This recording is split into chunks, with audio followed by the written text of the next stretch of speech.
একটা বিষয় ক্রমশ উদ্বেগজনক পর্যায়ে পৌঁছচ্ছে, সেটি হলো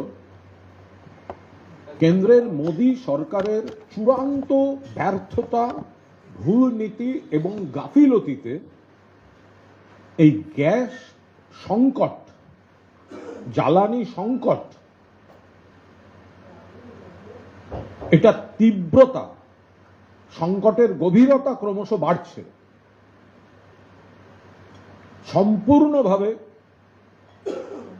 মোদী সরকারের ভুল নীতি, ব্যর্থতা, প্রশাসনিক অপদার্থতা, দূরদৃষ্টি, তার অভাব, ফলে মানুষ বিপদে পড়ছেন। বিপদটা দুরকম তৈরি হয়ে গিয়েছে। একটা বিপদ হচ্ছে হয়রানির, রান্না হবে কিসে?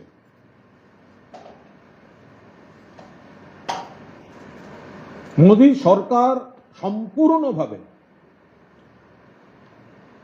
মানুষের কথা না ভেবে, অর্থনৈতিক পরিণতির কথা না ভেবে যে হঠকারী পদক্ষেপ পরের পর নিয়েছেন, নোটবন্দি থেকে শুরু করে পরিকল্পিত রাজনৈতিক উদ্দেশ্য প্রণোদিত এসআইআর পদ্ধতি থেকে শুরু করে এই গ্যাস সংকট পর্যন্ত, গ্যাস সংকটের একাধিক প্রভাব আজ দেশ জুড়ে তীব্র হয়েছে। এক, মানুষের হয়রানি, রান্না হবে কিভাবে, সেটা কোনো পরিবারের ক্ষেত্রে হোক বা কোনো সমষ্টিগত জায়গায় হোক, রান্না হবে কিভাবে। দুই, কর্মসংস্থানগত নেতিবাচক প্রভাব ফেলছে। অর্থাৎ বহু ক্ষেত্রে এই গ্যাস সংকটের জন্য কর্মসংস্থানগত একটা প্রভাব পড়ছে। যারা অটোয় সিএনজি, একটা অটো যতবার ট্রিপ দিতে পারছে না, লাইনে দাঁড়িয়ে থাকতে হচ্ছে। যারা খাবার পৌঁছে দেন, বহু রেস্তোরাঁয় খাবার কমিয়ে দিতে হচ্ছে। মাঝারি বা ছোট হোটেল ইত্যাদি কর্মসংস্থানগত। অর্থাৎ এক নম্বর পয়েন্ট, মানুষের হয়রানি, কিভাবে রান্না হবে তার সমস্যা। দুই, কর্মসংস্থানে হাত পড়ছে। তিন, মানুষের পকেটে হাত পড়ছে, আর্থিক বোঝা বাড়ছে। অর্থাৎ যখন অটোর সিএনজি একের দিকে পাওয়া যাচ্ছে না, অন্যদিকে দাম বাড়িয়ে দেওয়া হচ্ছে, তাহলে অটো চালকরা ভাড়া বাড়াতে বাধ্য হচ্ছেন। ফলে সাধারণ মানুষ, মধ্যবিত্ত, নিম্নবিত্ত যেসব রুটে অটোয় যাতায়াত করে বা এই ধরনের, তাদের উপর আর্থিক চাপ পড়ছে। এক, রান্নার হয়রানি। দুই, কর্মসংস্থানগত চাপ। তিন, আর্থিক চাপ। চার, সামাজিক চাপ। বহু মন্দির বা এই ধরনের জায়গায় ভোগ রান্নায় হাত পড়ে যাচ্ছে। ব্যাপারটা শুধু ধর্মে সীমাবদ্ধ নয়, দেশ জুড়ে বহু জায়গায় মন্দিরকে কেন্দ্র করে বহু ভিক্ষুক বা আর্থিকভাবে খুব দুর্বল মানুষ, এই ভোগটাই তাদের কাছে খাবার। ফলে এটার একটা সামাজিক প্রভাব পড়ছে। অর্থাৎ মূলত আমরা যা দেখতে পাচ্ছি, আজ যা সারা দেশের সিচুয়েশন, তাতে গ্যাস সংকটের চার রকম প্রভাব দেশে পড়েছে। স্বভাবতই বাংলাতেও পড়বে। বাংলার মানুষেরও হয়রানি। এক হচ্ছে, রান্নাটা হবে কিভাবে। পাইপলাইনে যে গ্যাস যেত, তার উপরে এখন নিষেধাজ্ঞা জারি করছে। অমুক সময় থেকে অমুক সময় সেই গ্যাসটাও বন্ধ রাখা হবে। অমুক সময় থেকে অমুক সময় সেই গ্যাসটা পাওয়া যাবে না। এতদিনের মধ্যে অন্য সিলিন্ডার বুক করা যাবে না। শহরে এতদিনে হলেও গ্রামে ৪৫ দিনের আগে করা যাবে না। মানুষের হয়রানি। ২, কর্মসংস্থানে চাপ পড়ে যাচ্ছে। যাদের কর্মসংস্থানের সূত্র এই রান্না বা পরিবহন বা যেখানে গ্যাস নির্ভর, সেই কর্মসংস্থানগুলি বিপন্ন হচ্ছে। ৩ নম্বর, আর্থিক চাপ পড়ছে মানুষের উপর। কিছু ক্ষেত্রে দাম বাড়ানো কেন্দ্রীয় সরকার বাড়িয়ে দিচ্ছে, তার চেন রিয়াকশন হচ্ছে এবং ৪, সোশ্যাল এফেক্ট। ফলে কেন্দ্রীয় সরকার তাদের ভুল নীতির জন্য ২, এটা একটা পার্ট। আর এটার মধ্যে দাঁড়িয়ে কেন্দ্রীয় সরকার দ্বিচারিতা করে যাচ্ছে। একদিকে মানুষ সবাই দেখতে পাচ্ছেন সংকট চলছে, হয়রানি চলছে, আর কেন্দ্রীয় সরকার, কেন্দ্রীয় মন্ত্রীরা বলে চলেছেন কোনো সংকট নেই। আরে ভাই, সংকট যদি না থাকে তাহলে গ্যাস সিলিন্ডারটা আসছে না কেন? সংকট যদি না থাকে তাহলে সাধারণ মানুষ গ্যাস বুক করতে পারছেন না কেন? সংকট যদি না থাকে তাহলে গ্রামের মানুষের উপর ৪৫ দিনের নিষেধাজ্ঞা চাপানো হচ্ছে কেন? পশ্চিমবাংলার গ্রামের মানুষ বিচার করুন। পশ্চিমবাংলার গ্রামের মানুষ বিচার করুন। কেন্দ্রীয় সরকার বলছে গ্রামে ৪৫ দিনের আগে বুক করা যাবে না। গ্রামের মানুষ নিশ্চয়ই বুঝতে পারছেন। সামনে বিজেপি নেতাদের পড়লে একটু জিজ্ঞাসা করবেন, সবই নয়, এক গ্লাস জল খাইয়ে জিজ্ঞাসা করবেন। ১০০ দিনের টাকা দেবেন না, আবাসের টাকা দেবেন না, জল জীবন মিশনের টাকা দেবেন না, ১,৯৪,০০০ কোটি টাকা বকেয়া দেবেন না, গ্যাসটা দেবেন না, আবার গ্যাস বুক করতেও দেবেন না। কোন মুখে বাংলার মানুষের, গ্রামের মানুষের সামনে যাবে, শহরের মানুষের সামনে যাবে এই ভারতীয় জনতা পার্টি? এর পরিপ্রেক্ষিতে কাল রাজ্যে আসছেন প্রধানমন্ত্রী। এক রাশ মিথ্যা প্রতিশ্রুতি বিজেপির তরফ থেকে বলা হচ্ছে অমুক অমুক শিলান্যাস, অমুক। কোথায় ছিলেন? আগে বাংলার মানুষের প্রাপ্যটা মানুষকে দিন। আপনার তো অনেকবার বাংলায় বেড়াতে আসা হয়ে গেল। রাজনৈতিক পর্যটক, রাজনৈতিক পরিযায়ী, ভোটের আগে এদের ডেলি প্যাসেঞ্জারই বাড়ে এই নরেন্দ্র মোদী, অমিত শাহ, গোটা দেশের বিজেপি নেতাদের। ফাঁকা হাতে আসছেন কেন প্রধানমন্ত্রী? নতুন কি গল্প শোনাবেন? এই করব, ওই করব। আপনাদের পরিবর্তন যাত্রা পুরো ফ্লপ করেছে। তার থেকে চোখ ঘোরাতে এসব নাটক। হ্যান করেঙ্গা, ত্যান করেঙ্গা, কুছ নেই করেঙ্গা। যদি আপনার বাংলার মানুষের প্রতি ন্যূনতম দরদ থাকে তাহলে বাংলার মানুষের বকেয়া ১,৯৪,০০০ কোটি টাকা আগে দিন।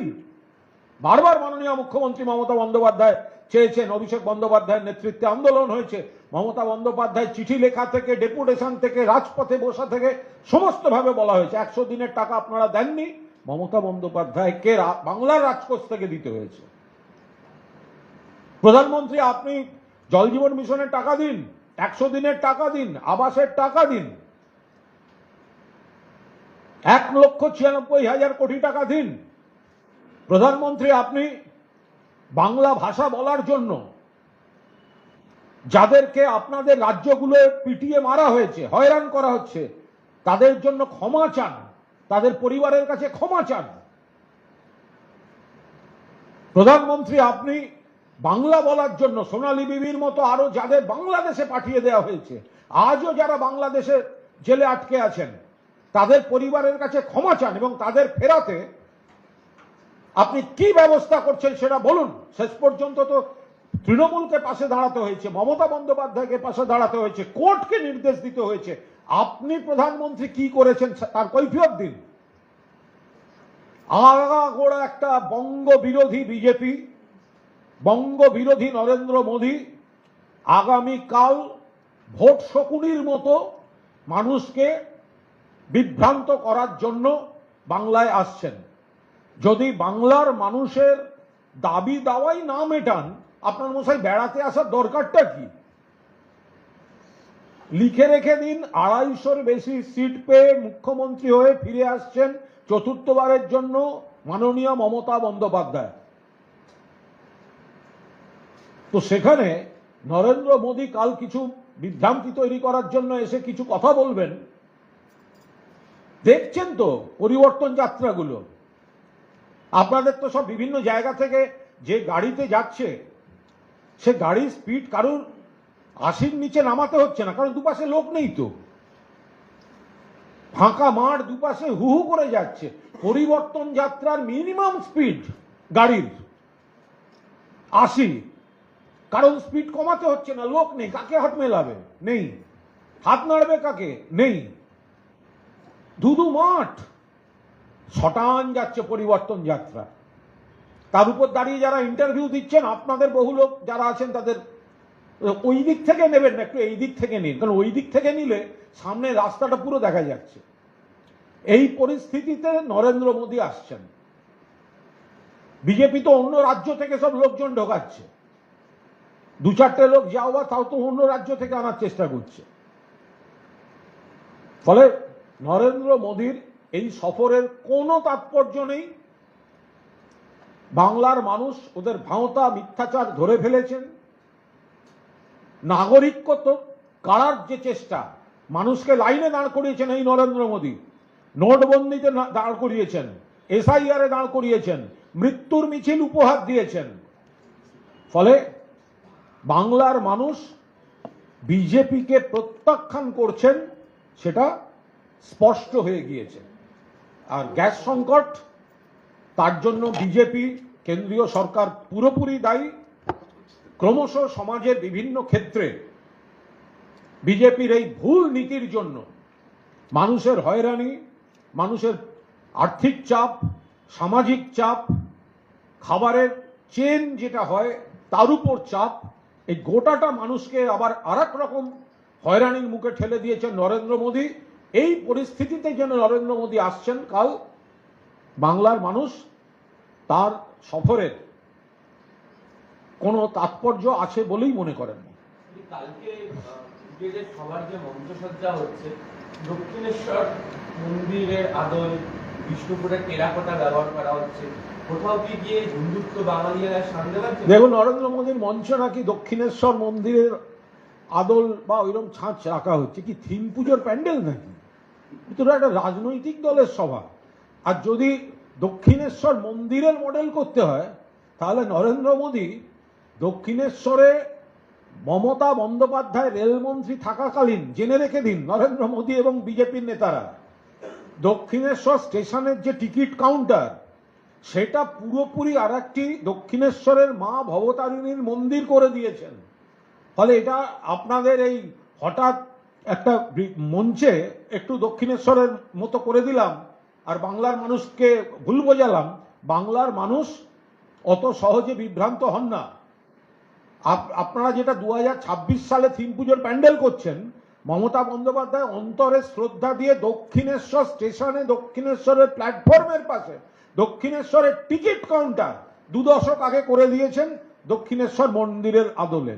ফলে এইসব চমক দিয়ে কিছু হবে না। রাম থেকে শিফট করছেন নরেন্দ্র মোদী, রাম থেকে শিফট করছেন।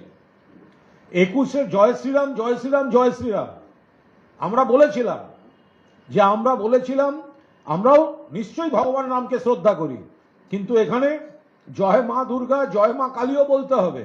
আর আমরা দেখতে পাচ্ছি আজকে সেই পথে বিজেপি আসছে। আর আমরা এটাও বলে রাখছি, ভোটের ফল বেরোবার পর এই বিজেপির এই লোকেদের জয় বাংলা বলিয়েই আমরা ছাড়ব। তার কারণ ওদের এই সস্তা নাটক সেগুলো আর কাজ করছে না। এখন মুখ থেকে জয় বাংলা বলতে হবে, বাংলায় দাঁড়িয়ে। মা দুর্গা, মা কালী, বাংলায় চিরকাল পুজো হয়। মমতা বন্দ্যোপাধ্যায়ের নেতৃত্বে রাজ্য সরকার যখন এই পুজোয় সাহায্য করেন, তখন আপনাদের বুকে ব্যথা হয়, তখন আপনারা হচ্ছে কেন পুজো কমিটিকে টাকা দেওয়া হবে।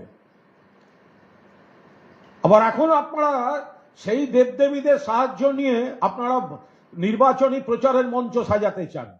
আমরা সব ধর্মকে সম্মান করি। এখানে মা দুর্গা থাকবেন, মা কালী থাকবেন, ভগবান রামচন্দ্র যারা বিশ্বাস করেন তারা থাকবেন, সবাই থাকবেন, অন্য ধর্ম থাকবে।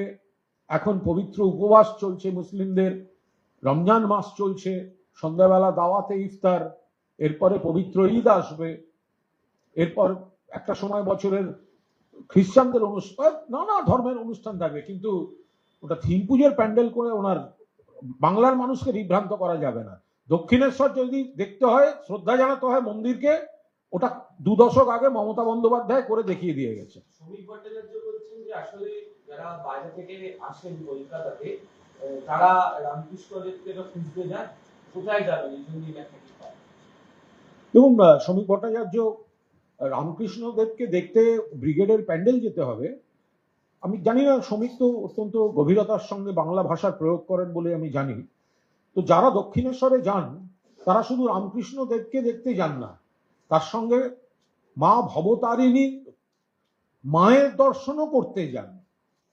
তো ফলে একটা মন্দিরের আদলে কিছু করে সেখানে পাঠিয়ে দিলেন। আরে আপনি পাটুলিতে যান না, ওখানেই দক্ষিণেশ্বর মন্দির, মা ভবতারিণীর মূর্তি বাইপাসের ধারে রয়েছে। আর দক্ষিণেশ্বরেই তো কাতারে কাতারে মানুষ যান। মমতা বন্দ্যোপাধ্যায় দক্ষিণেশ্বরকে ঢেলে সাজিয়ে দিয়েছেন, কালীঘাটকে ঢেলে সাজিয়ে দিয়েছেন, দক্ষিণেশ্বরে স্কাই ওয়াক হয়েছে। আর আজকে নয়, মমতা বন্দ্যোপাধ্যায় যখন রেল মন্ত্রী ছিলেন শ্রমিক ভট্টাচার্য, একবার আরেকবার ঘুরে আসুন ওখানে, তখন দক্ষিণেশ্বর স্টেশনের প্ল্যাটফর্মের পাশের টিকিট কাউন্টারটাই মা ভবতারিণীর মন্দিরের আদলে করে দিয়েছেন। ফলে বাইরে থেকে যারা আসেন তারা দক্ষিণেশ্বর দেখতে হলে দক্ষিণেশ্বরেই যাবেন। আর যে টিকিট কাউন্টারটা থেকে টিকিট কাটবেন দক্ষিণেশ্বর স্টেশনে দাঁড়িয়ে, সেই মন্দিরের আদলে টিকিট কাউন্টারটা মমতা ব্যানার্জির করে দেয়া।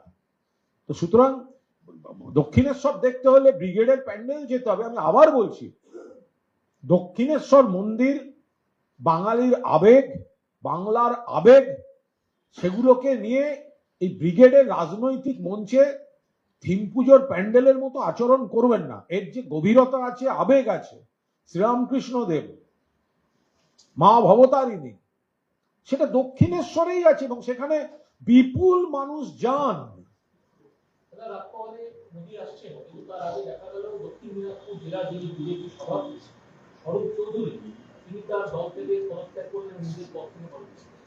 সেটা বিজেপির সাংগঠনিক সমস্যা। বিজেপি তো একটা মানে ও তো ওদের দলটা তো আছে শুধু মিডিয়া, সোশ্যাল মিডিয়া। তো বিজেপিটা কোথায়? একটা বঙ্গ বিরোধী, বাংলার মানুষের শত্রু, বাংলার পাওনা দেয় না, বকেয়া দেয় না, অধিকার দেয় না, প্রাপ্য দেয় না, বাংলা ভাষাকে, বাংলা মনীষীদের অপমান করে, বাংলার যারা থাকেন তাদের নাগরিকত্বের শিকড় নিয়ে টান দিচ্ছে, বাংলা বললে পিটিয়ে মারছে, বাংলাদেশে পাঠিয়ে দিচ্ছে। কর্মীরা বিজেপি করতে চাইছেন না, বিজেপি করতে পারছেন না। যারা রাজনীতি করবেন, রাজনীতি মানেটা কি? সমাজ সেবা। মানুষের সামনে দাঁড়াতে হবে। তো মানুষ বিরক্ত বিজেপির উপর।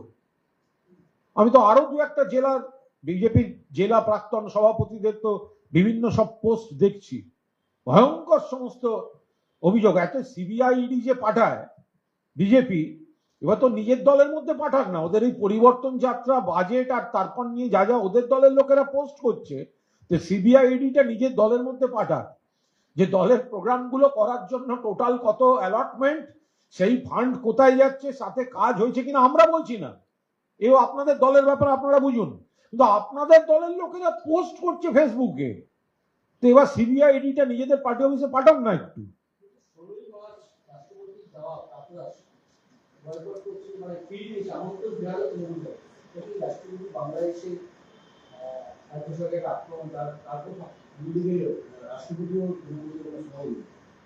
দেখুন, এই বিষয়টা আমাদের সর্বভারতীয় নেতৃত্ব দেখছেন, তারা সবিস্তারে বলতে পারবেন। আমরা শুধু এইটুকু বলতে পারি যে রাষ্ট্রপতি মাননীয় দ্রৌপদী মুর্মুকে মমতা বন্দ্যোপাধ্যায় যথেষ্ট সম্মান করেন, শ্রদ্ধা করেন, কিন্তু তিনি কিছু ভুল তথ্যের উপর দাঁড়িয়ে এবং বিজেপির হাতে রাজনৈতিকভাবে ব্যবহৃত হয়ে যে মন্তব্যগুলি, যে পর্যবেক্ষণগুলি করেছেন সেটি চূড়ান্ত রাজনৈতিক পক্ষপাত দুষ্ট এবং সাংবিধানিক চেয়ারকে বিজেপির পক্ষে ব্যবহার করা। তৃণমূল কংগ্রেস মাননীয় মুখ্যমন্ত্রী রাষ্ট্রপতি চেয়ারের এই বিকৃত ব্যবহারকে সেই জায়গাটায় তাদের ভুলটা কোথায় এবং বাস্তব ছবিটা কি আমরা সেইটা তুলে ধরেছি। এ রাজ্যে আদিবাসী, জঙ্গলবাসী, তফসিলি জাতি উপজাতি তাদের ঢালাও উন্নয়ন হচ্ছে। বাম জমানায় যেসব জায়গায় রক্তাক্ত ছিল আজকে জঙ্গলমহলে, কন্যাশ্রীতে মেয়েরা ফুটবল খেলছে। সর্বত্র উন্নয়ন। আর মহামান্য রাষ্ট্রপতি মণিপুরে আদিবাসীরা আক্রান্ত হলে তিনি মুখ খোলেন না। তিনি বিজেপি শাসিত রাজ্যগুলোতে আদিবাসীরা, তফসিলিরা আক্রান্ত হলে মুখ খোলেন না। এখানে তিনি ভুল তথ্যের উপর দাঁড়িয়ে এমন মন্তব্য করছেন যেটা রাজনৈতিকভাবে ভোটের মুখে বিজেপিকে পক্ষপাত দুষ্টভাবে সাহায্য করা হচ্ছে।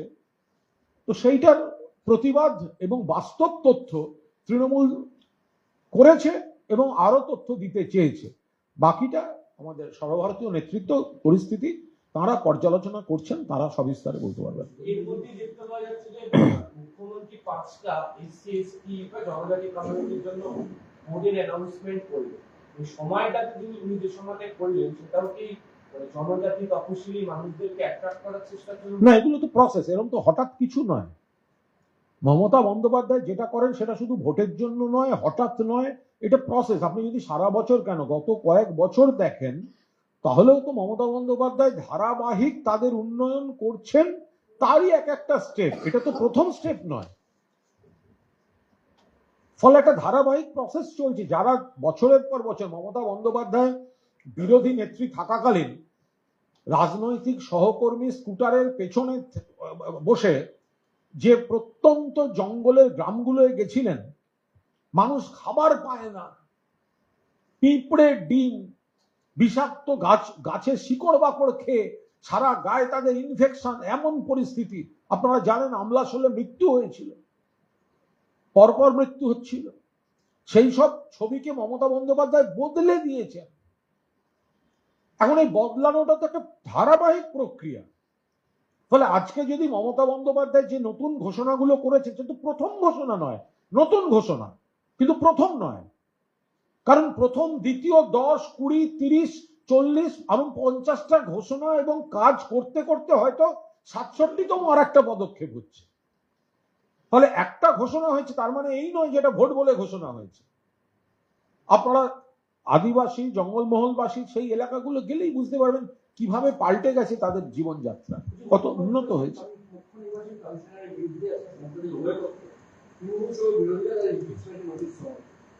স্বাভাবিক, তার কারণ হচ্ছে মুখ্য নির্বাচন কমিশনার তিনি সম্পূর্ণভাবে পক্ষপাত দুষ্ট আচরণ করছেন এবং জনবিরোধী আচরণ করছেন, বাংলার বিরোধী আচরণ করছেন, মানুষের বিরোধী আচরণ করছেন। যে পদ্ধতিতে বিজেপির কথায় বৈধ ভোটারদের বাদ দেওয়ার জন্য একদিকে নাগরিকরা উত্তেজিত, নাগরিকরা আতঙ্কিত, উদ্বিগ্ন, আত্মহত্যা করছেন, অন্যদিকে বিএলওরাও আত্মহত্যা করছেন, অসুস্থ হয়ে মারা যাচ্ছেন। এই মৃত্যুর মিছিলের দায় মুখ্য নির্বাচন কমিশনারের, যিনি বিজেপি দালালি করার জন্য তার চেয়ারটাকে মিসইউজ করছেন। সেই কারণেই তার বিরুদ্ধে যা যা পদক্ষেপ, যেভাবে পদক্ষেপ হয়, কখনো আইনি পদক্ষেপ, কখনো সংসদীয় পদক্ষেপ, কখনো গণ আন্দোলনের পদক্ষেপ, যা যা পদক্ষেপ নেওয়ার আছে মানুষের পাশে দাঁড়িয়ে তৃণমূল কংগ্রেস সেগুলি সংগঠিত করেছে। সেটা তো পরিষদীয় গণিতের বিষয়। এখানে মূল উদ্দেশ্যটা দেখতে হবে, বাকিটা তো পরিষদীয়, সংসদীয়, তাদের পার্লামেন্টারি পলিটিক্সের কিছু এরিথমেটিক আছে। কিন্তু উদ্দেশ্যটা কি, কারা একজোট হয়ে মানুষের স্বার্থে প্রতিবাদ করছেন? মমতা ব্যানার্জি, অভিষেক ব্যানার্জি, তৃণমূল কংগ্রেস কিন্তু তাদের নিজেদের জন্য প্রতিবাদ করছেন না। শুধু তৃণমূল কংগ্রেসের সমর্থক ভোটারদের জন্য প্রতিবাদ করেননি। তাদের প্রতিবাদ কিন্তু কোনো বিজেপি পরিবার হতে পারে, সিপিএম এর পরিবার হতে পারে, কোনো রাজনীতি করেন না এমন পরিবারও হতে পারে, যাদের ভোটারের অধিকার কেড়ে নেওয়ার চেষ্টা হচ্ছে, যেটা পরে ভবিষ্যতে নাগরিকত্বের অধিকারের বিপর্যয় ডেকে আনবে, সরকারি সুযোগ সুবিধার ক্ষেত্রে বিপর্যয় ডেকে আনবে। ফলে এইগুলো তো করার একটা, মানুষের পাশে তৃণমূল কংগ্রেস দাঁড়িয়ে আছে। ফলে এই লড়াইটা তৃণমূল কংগ্রেসের লড়াই নয়, লড়াইটা মানুষের লড়াই। তৃণমূল কংগ্রেস লড়ছে মমতা বন্দ্যোপাধ্যায়ের নেতৃত্বে, অভিষেক বন্দ্যোপাধ্যায়ের সেনাপতিত্বে। লড়াইটা মানুষের অধিকারের, ভোটাধিকার রক্ষা। শুভেন্দু অধিকারী বলছেন যে তৃণমূল ইরান চলে যাবে, কেন্দ্রীয় সরকার টিকিট করে দেবে, খামেনেইর বাড়ির সামনে গিয়ে তারা দেখুন, এইসব খুব হতাশ হলে এরকম বেরোয়। মানে মানে এখানে দেখবেন আপনি, আগে এই ধরনের কথাবার্তা বলতেন ওই কিছু খুব মানসিক চাপে যদি কেউ থাকেন, অথবা যাদের সোডিয়াম পটাশিয়াম, আগে শুভেন্দু একবার ডাক্তারের ব্লাড টেস্ট করে সোডিয়াম পটাশিয়ামটা একবার টেস্ট করে নেওয়া ভালো। ওখানে না ব্যালেন্সটা কোথাও একটা একটু এদিক ওদিক হতে, চাপ পড়ছে না, বুঝতে পারছে হারবে। আপনি ভাবতে পারছেন শুভেন্দু অধিকারী কেন মানসিক চাপে থাকবেন না? পরিবর্তন যাত্রায় গাড়ির লরির উপর উঠে দাঁড়িয়ে আছে শুভেন্দু অধিকারী, সামনে ধুধু মাঠ, দুপাশে ধুধু ক্ষেত, কোনো মানুষ নেই, একা শুভেন্দু দাঁড়িয়ে। এরপরে যদি কারণ সোডিয়াম পটাশিয়াম গন্ডগোল না হয়, তো কার হবে বলুন?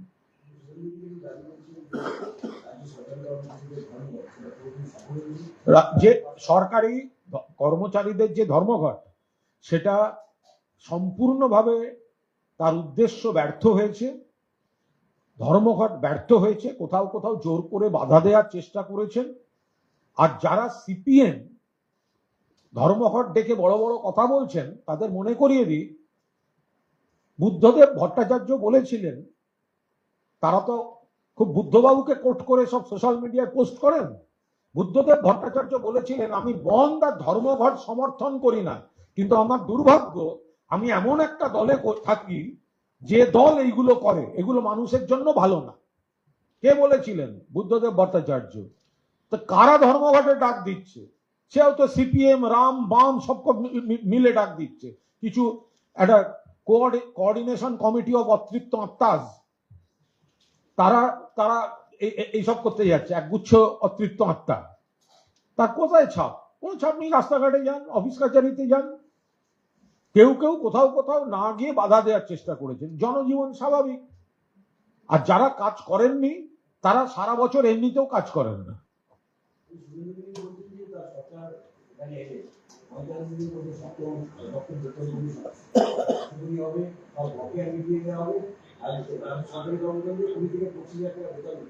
দেখুন, যাকে যেটা, যার যেটা করতে হবে না, তার সেই প্রতিশ্রুতি দিতে কি এসে যায় বলুন তো?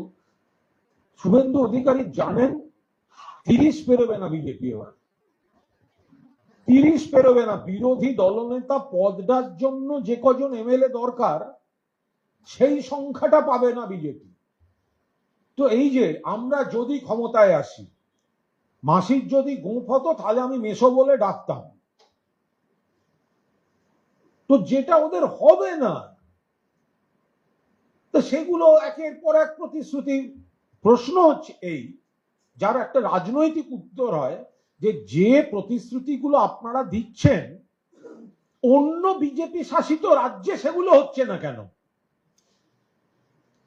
আপনি বাংলায় ক্ষমতায় এলে কি করবেন যেটা বলছেন, তাহলে যে রাজ্যে বিজেপি ইতিমধ্যেই রয়েছে, সেই রাজ্যে সেই কাজগুলো আপনারা করছেন না কেন? তা আপনারা যদি সে রাজ্যে ক্ষমতায় থেকেও না করেন, তাহলে বাংলায় এলে করব, এই কথাটা আসছে কোথা থেকে? পুলিশ নিরপেক্ষ, পুলিশ পুরো নিরপেক্ষ। যারা সিবিআই, ইডি, এনআইএ দিয়ে পলিটিক্স করে, যারা মুখ্য নির্বাচন কমিশনের চেয়ারটাকে দলদাসে পরিণত করে, যারা শেষ পর্যন্ত মহামান্য রাষ্ট্রপতির সম্মানকে বিঘ্নিত করে রাজনৈতিক উদ্দেশ্যে পরিচালিত করে, তাদের মুখে নিরপেক্ষতা শুনতে হবে। এখানে পুলিশ নিরপেক্ষ। 34 বছরের তুলনায় অনেক ভালো পুলিশ প্রশাসন, অন্য রাজ্যের তুলনায় অনেক ভালো পুলিশ প্রশাসন, এবং সেটা মাননীয় মুখ্যমন্ত্রীর নেতৃত্বে যে সরকার চলছে, তাতে পশ্চিমবঙ্গের সার্বিক পুলিশ প্রশাসন অনেক ভালো, ভারতবর্ষের মধ্যে সেরা।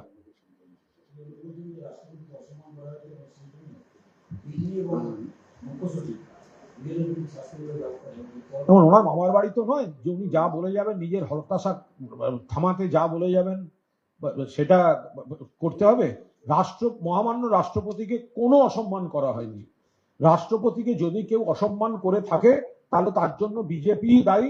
ভুল তথ্য, ভুল ব্যবস্থা এগুলো দিয়ে রাষ্ট্রপতিকে দিয়ে রাজনীতি করাতে গিয়েছে। আমরা শুধু তার ভুলগুলো ধরিয়ে দিয়েছি, তার যে ভুল ধারণা, আমরা সেই ভুলগুলো ধরিয়ে দিয়ে বাস্তবে রাজ্য সরকার মাননীয় মুখ্যমন্ত্রীর নেতৃত্বে কি কি কাজ করেছে তফসিলি জাতি, উপজাতি, আদিবাসীদের জন্য, সেগুলো আমরা মনে করিয়ে দিয়েছি। তো যখন শুভেন্দু অধিকারী, বীরবাহা হাঁসদা রাজ্যের মন্ত্রী, তাকে বলেছিলেন আমার জুতার নিচে থাকে, তখন ক্ষমা চেয়েছিলেন তো? কেন ক্ষমা চাননি? বীরবাহা সাঁওতাল নন, আদিবাসী নন, তফসিলি জাতি উপজাতির মধ্যে পড়বেন না, জঙ্গল কন্যা নন, আমাদের ঘরের মেয়ে নন, তাদের প্রতিনিধি নন। তাকে বলেছেন বীরবাহা হাঁসদা আমার জুতার নিচে থাকে, দেবনাথ হাঁসদা আমার জুতার নিচে থাকে, ক্ষমা চেয়েছেন?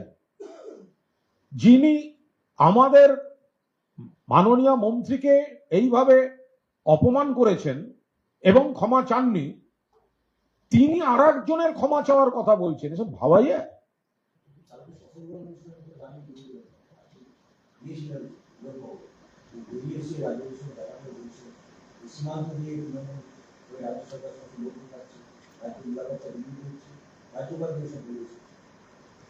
এবং রাজ্যপাল শুনে খুব অবাক হয়ে যাবেন যে এই রাজ্যপাল বিরোধী দলনেতার সঙ্গে মিট করে আজকে বুঝতে পারবেন যে এই রাজ্যে বিজেপি দলটা ডুবছে কেন।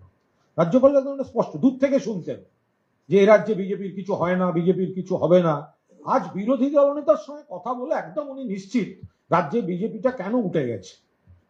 আরে সীমান্তটা তো অমিত শাহ, ও রাজ্যপাল কি করবেন? রাজ্যপালকে তো দিল্লিতে জানাতে হবে। সীমান্তটা তো কোনো জেলা পুলিশ বা পশ্চিমবঙ্গের কোনো থানার নয়, রাজ্য পুলিশের নয়। এই যে জায়গাটা, সীমান্ত লাইনটা, এই সীমান্তর যে লাইনটা, সীমান্ত রেখা, আগে সীমান্ত রেখা থেকে 15 কিলোমিটার ছিল বিএসএফ এর অধীন, এখন আইন সংশোধন করে 50 কিলোমিটার পর্যন্ত বিএসএফ এর অধীনে নিয়ে নিয়েছে। তো তাহলে সীমান্ত বিএসএফ এর, সীমান্ত থেকে 50 কিলোমিটার বিএসএফ এর অপারেশনের রাইট আছে, আর অপোজিশন লিডার রাজ্যপালকে বলতে যাচ্ছেন রাজ্যের বিরুদ্ধে অভিযোগ। তো রাজ্যপাল তো নিজেই বুঝতে পারবেন, তিনি তো এইসবের মধ্যে ছিলেন।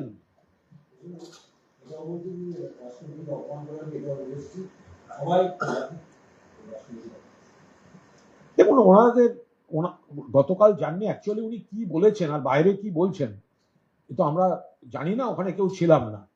ফলে উনি কি বলেছেন, রাজ্যপাল কি বুঝেছেন, আবার রাজ্যপাল কি বলেছেন এবং উনি কি বুঝেছেন, এই সবটা যতক্ষণ না আমরা বুঝছি ততক্ষণ আপনাদের বোঝার মতো করে আমি কি বোঝাবো।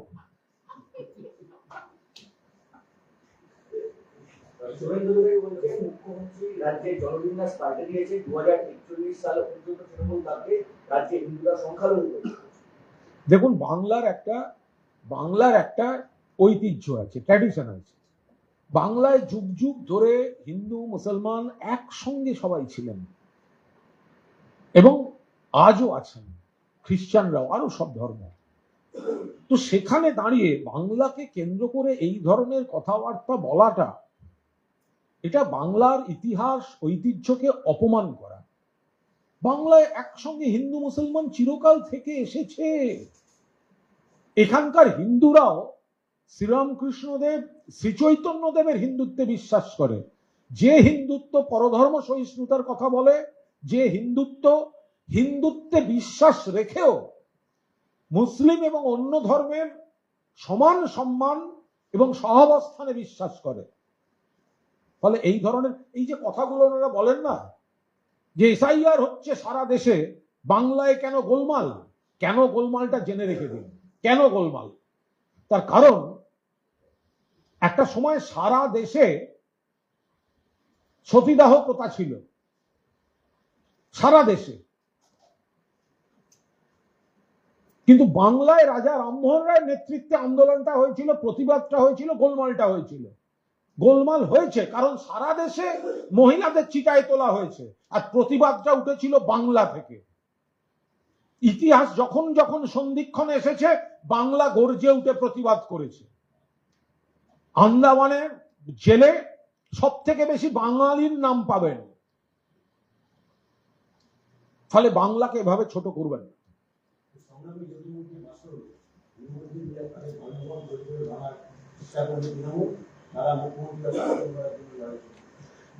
দেখুন, সরকারি কর্মচারীদের ওই নেতাকে সরকারি অফিসে নিজের কাজের টেবিল ছাড়া সব জায়গায় পাওয়া যায়।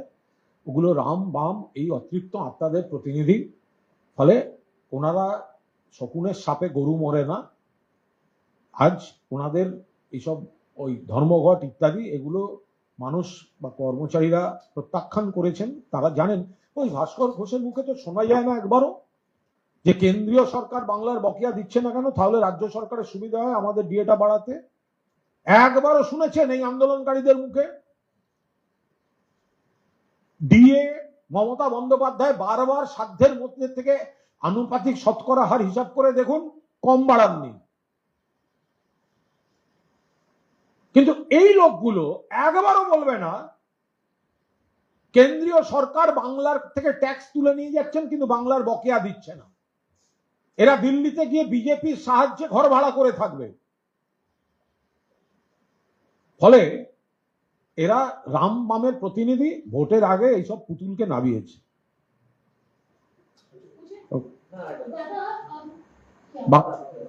বাংলাটা শেষ করে ঈদ উপলক্ষে বড় অনুষ্ঠানের আয়োজন করেছে সোনাপক্ষ এলাকায় গাড়ি নিয়ে নিমন্ত্রিত মেয়র থেকে সংসদ করতে, অথচ পুলিশ কিন্তু চেষ্টা করে তাকে ফিরে পাচ্ছে। আমি বলতে পারবো না, যেটা জানি না আমি কি পারবো। Sir, tomorrow, we know that not only through the country but in our state also, there is a shortage of domestic LPG and commercial LPG. And in these circumstances, we know the Prime Minister is coming tomorrow. They will be conducting one political meeting and one government meeting. Crores of projects will be distributed. Now, what is your take on this bill? Will Congress government or take any appointment regarding? You see, just before election, we saw each and every time this kind of political tourists like Prime Minister, Home Minister, other ministers and Chief Minister of BJP states, they used to come here for a political tourism. Bengal में ऐसा वो लोग आते हैं, लेकिन प्रधानमंत्री जी तो खाली हाथ आ रहे हैं। बंगाल का 1,96,000 करोड़ रुपया अभी ड्यू है। 100 दिन का रुपया मनरेगा का, आवास का रुपया, जल जीवन मिशन का रुपया,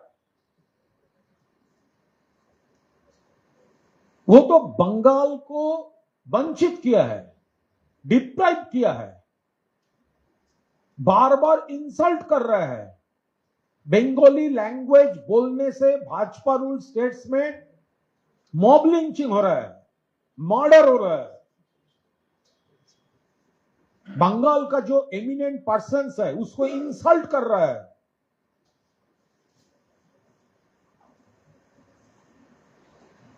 अगर कोई बंगाल बात करे तो उसको बांग्लादेशी बोल के बांग्लादेश भेज रहा है। नोटबंदी के टाइम पे पब्लिक को लाइन में खड़ा कर दिया था, मौत का मिছিল शुरू हो गया था। अभी एसआईआर के नाम पे वैसा ही कर रहा है। और अभी ये सेंट्रल गवर्नमेंट, मोदी गवर्नमेंट का रॉन्ग स्टैंड, रॉन्ग पॉलिसी, अभी ये एलपीजी, सीएनजी, इसका क्राइसिस शुरू हो गया।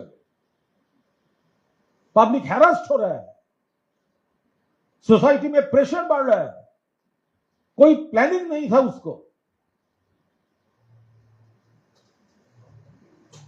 प्रधानमंत्री जी जो आ रहा है उसका कोई इंपैक्ट बंगाल में नहीं है, नहीं होगा, क्योंकि वो एक एंटी बंगाल पार्टी का एंटी बंगाल लीडर है, उसका कोई इंपैक्ट बंगाल का धरती पर नहीं होगा। उसके लिए बंगाल का एक ही स्टैंड है, no vote to Bhajpa, only vote for Didi.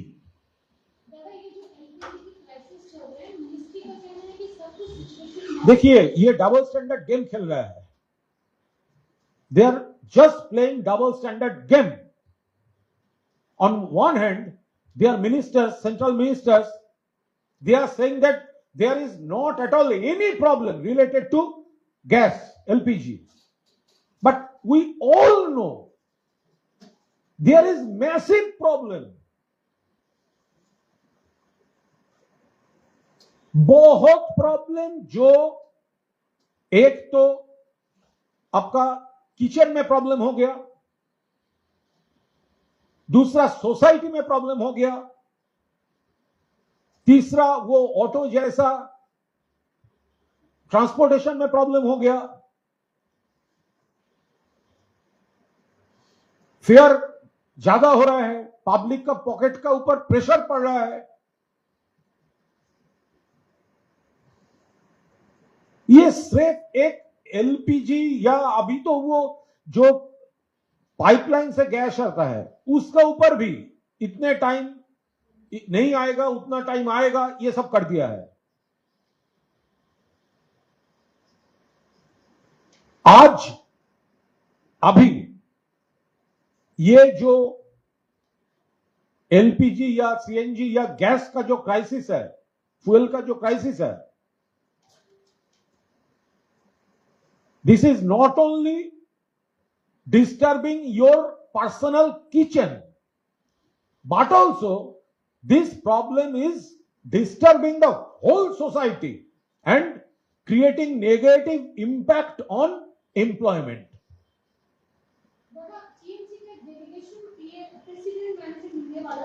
देखिए, ये हमारा ऑल इंडिया जो लीडरशिप है वो देख रहे हैं।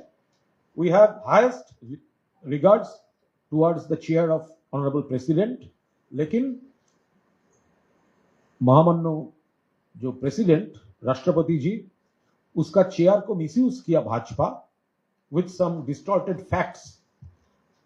बंगाल का डेवलपमेंट के बारे में, वो आदिवासी एससी एसटी का डेवलपमेंट बारे में जो द्रौपदी मुर्मू जी कमेंट किया, वो अनफॉर्चुनेट है।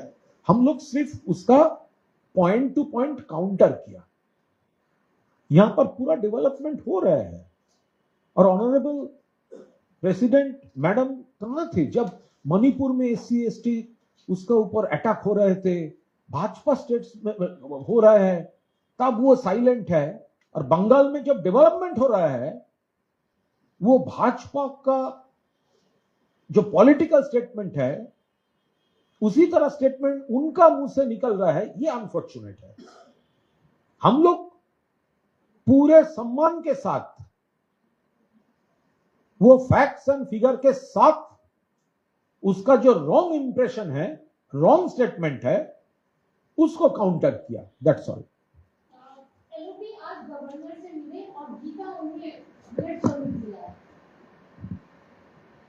देखिए, ये एलओपी काल नहीं थे, वो गया मिलने से, इसका ऊपर क्या कमेंट करूंगा। लेकिन एलओपी गवर्नर सबको क्या बोला, गवर्नर साहब एलओपी के क्या बोला, एलओपी गवर्नर साहब को जो बोला, गवर्नर साहब उसको समझा ये नहीं समझा। गवर्नर साहब एलओपी को जो बोला, वो एलओपी साहब समझा या नहीं समझा, ये हम लोग का अभी तक समझ में नहीं है। जितना तक हमारा समझ में नहीं आता है, हम आपको कैसे समझाएंगे। ओके, वो नेशनल लीडरशिप, ये तो पूरा देखिए, ये जो चीफ इलेक्शन कमिश्नर है, वो भाजपा का दलाल, भाजपा का एजेंट जैसा बिहेव कर रहा है। इतना सारे लोगों को हैरासमेंट, मौत हो गया है। पूरा जो लीगल वोटर्स है, उसका राइट डिलीट करने का कॉन्स्पिरेसी हो रहा है। तो इसलिए पब्लिक को वो हैरास कर रहा है, पब्लिक को वो मौत के मुंह में पुश कर रहा है, इसीलिए उसके खिलाफ हम लोग, ये तो डेमोक्रेटिकल वो तरह से आंदोलन हो रहा है, लीगल बैटल्स हो रहा है, पार्लियामेंट्री पॉलिटिक्स में जिस तरह अपोज करने का वो सब हो रहा है। हम लोग जो कर रहे हैं, all India Trinamool Congress under the leadership of Mamata Banerjee और अभिषेक बनर्जी जो कर रहे हैं वो बंगाल का जनता के लिए कर रहा है। ये सिर्फ तृणमूल कांग्रेस सपोर्टर लोगों का कोई फाइट नहीं है, स्ट्रगल नहीं है। ये बंगाल का आम आदमी का हक प्रोटेक्ट करने के लिए ये लड़ाई हो रहा है। Last question, Samik Bhattacharya is conducting a press conference right now. He just now said that I want to make it clear that if the SIR is not done completely, we won't allow election to happen in Bengal. यही तो उसका conspiracy है। वो देखिए 2001 में election के बाद SIR हुआ था, तो अभी क्या जरूरत था इलेक्शन का साथ SIR? वो चाहते थे SIR पहले करके 2 महीने के अंदर बहुत सारे लीगल वोटर्स को डिलीट करने का कंस्पिरेसी था। लेकिन ये तो 2 महीने का काम नहीं है, ये 2 बरस का काम है। ये तो हम लोग पहले से बोल रहे हैं। उसका ये भाजपा का कंस्पिरेसी है, डिले कर दो, वोट अवॉइड करो, वोट पीछे कर दो, प्रेसिडेंट्स रूल ले आओ। उनका खुद का ऑर्गेनाइजेशन नहीं है, पब्लिक सपोर्ट नहीं है, एंटी बंगाल पार्टी है, एंटी बंगाली पार्टी है। ये बंगाल में जो रहता है और बांग्ला में जो बोलता है सबका, not only Bengalis, non Bengalis who reside in Bengal, ये एंटी बंगाल पार्टी है। इसका कॉन्स्पिरेसी है। अभी समीक भट्टाचार्य का ये स्टेटमेंट ये साबित कर रहा है जो उसका ये कॉन्स्पिरेसी है। वोट थोड़ा डाल दो, थोड़ा लेट कर दो, प्रेसिडेंट्स रूल इंपोज करो। अरे वैसे कुछ नहीं होगा, जो कुछ कर लीजिए आएगा तो ममता दीदी ही। আমাদের প্রশ্ন তার সঙ্গে এটা হচ্ছে আরো একবার বলেছে ফর্ম 7 জমা দিতেই হবে।